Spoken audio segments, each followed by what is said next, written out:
ఏమీ పిల్ల, ఎవరే వాడు, నీ మొగుడే కదా, ఎక్కడికి పారిపోయాడు అన్నారు. అమ్మంది, అయ్యో తండ్రి, నువ్వు నాకు తండ్రి లాంటి వాడివి, నన్ను గద్దిస్తావెందుకయ్యా, పువ్వుల తోటలో విహరిద్దామని తీసుకొచ్చాడు, వచ్చాను.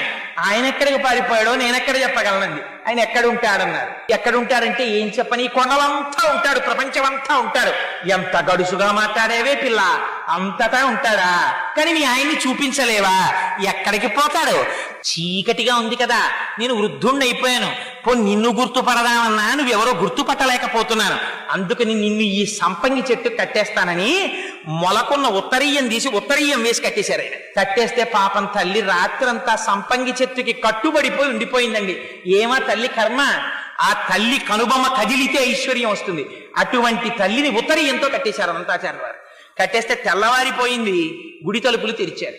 తెరిచి లోపలికి వెళ్లేసరికి స్వర్ణ లక్ష్మి కనపడలేదు. కనపడకపోతే అర్చకులు తెల్లబోయారు. వెంకటేశ్వర స్వామి వారు చెప్పారు, పాపం అర్చకుల్ని నిర్బంధించి కొట్టబోయారు. కొట్టబోతే అప్పుడు ఆలయ అధికారులకి చెప్పారు, అర్చకుల తప్పు లేదు, అనంతాచార్యులు కట్టేశాడు, వెళ్లి అమ్మవారిని తీసుకురండి అన్నాడు. అంటే ఎలా తీసుకురావాలి?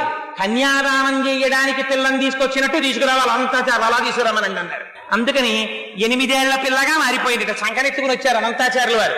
ఎత్తుకొచ్చి తీసుకొచ్చి అక్కడ కూర్చోబెట్టి, అయ్యా తెలియక తప్పు చేశాను అయ్యా వెంకటాచలపతి, ఇదిగో తీసుకొచ్చేసాను, అమ్మవారిని తీసుకోమన్నారు. అంటే ఆయన అన్నారు, నువ్వు అలా తీసుకొచ్చి ఇచ్చేస్తే కుదురుతుందా?